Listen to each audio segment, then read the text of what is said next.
These numbers or terms follow a consequent pattern. এবার একটু বুঝে নিই what is number series.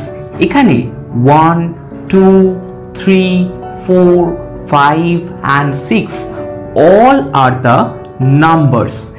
এই নাম্বারসগুলো যখন কোনো সিরিজের আকারে থাকে, অর্থাৎ যেগুলো একটা প্রিডিটারমাইন্ড সিকোয়েন্স ফলো করে, ইটস আ রুল, তখন আমরা তাকে নাম্বার সিরিজ বলে থাকি।